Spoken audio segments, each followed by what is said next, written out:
MPJ news కి స్వాగతం. వార్తలు చదువుతున్నది మీ శ్రావణి. అంతర్జాతీయ యోగా దినోత్సవం సందర్భంగా పల్నాడు జిల్లా నకరికల్లు మండలం గుండ్లపల్లి గ్రామంలో మసీద్ సెంటర్ నందు గౌరవ ముఖ్యమంత్రి ఆదేశాల మేరకు యోగా కార్యక్రమం నిర్వహించడం జరిగింది. యోగ గురువు అయినటువంటి కేంద్రనాథ్ గ్రామ ప్రజలతో యోగా చేయించడం జరిగింది. యోగాలో ముఖ్యమైన ఆసనాలన్నీ ప్రజలకు నేర్పించి ప్రతిరోజు వారి ఇళ్లల్లోనే ఈ యొక్క ఆసనాలు చేయవలసిందిగా తెలిపినారు.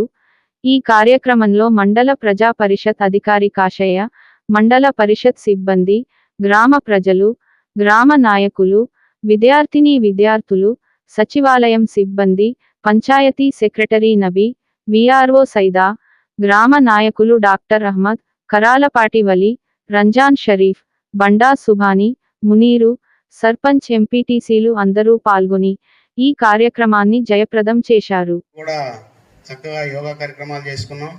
మరి ఇందాక మన గురువు గారు చెప్పినట్టుగా ఈ రోజుతోనే కాకుండా ముందు కూడా దీన్ని కొనసాగించాలని కోరుకుంటూ మరి ఈ కార్యక్రమాన్ని ఉద్దేశించి మన గౌరవనీయులు మండల పరిషత్ అభివృద్ధి అధికారి గారు శ్రీ జి కాశీ గారు మనల్ని ఉద్దేశించి 2 మాటలు మాట్లాడతారు. ఇది జనరల్గా ఇది 11వ యోగా ఎప్పటి నుంచో జరుగుతూ ఉంది. కానీ మన ముఖ్యమంత్రి గారు నారా చంద్రబాబు నాయుడు గారు వారు మన ఆంధ్రప్రదేశ్ ప్రజలందరినీ కూడా యోగా అనేది అలవాటు చేయాలనేటువంటి ఒకే ఒక సదుద్దేశం మీద వారు దీన్ని అధికారులతోటి మమ్మల్ని నెల రోజుల ముందు నుంచే ప్రిపేర్ చేశారు. ఈరోజు 21, పోయిన నెల మే 21 కాడి నుంచే ఈ యోగా దినోత్సవం సంబంధించినటువంటి అన్ని కూడా మరి రిజిస్ట్రేషన్ చేయించడం, తర్వాత వెన్యూ రిజిస్ట్రేషన్ చేయటం, ఆంధ్రప్రదేశ్ మొత్తం కూడా 2 కోట్ల మందిని రిజిస్ట్రేషన్ చేశాం. మన జిల్లాలో 10 లక్షల మందిని రిజిస్ట్రేషన్ చేశాం. ఎందుకంటే ఇదంతా కూడా ఒక యోగా అనేది మనిషి ఎన్నో ఇబ్బందుల్లో, ఎన్నో ఆలోచనలో, ఎన్నో ప్రెషర్లో, ఎన్నో ఇబ్బందుల్లో ఉంటారు. కాబట్టి యోగా అనేది ఒక 10 నిమిషాలు, ఇప్పుడు సార్ చెప్పారు, ఎన్నో ఆసనాలు చెప్పారు సార్. వారు ఆసనాలు కన్నా మనం 2 చేస్తే చాలు.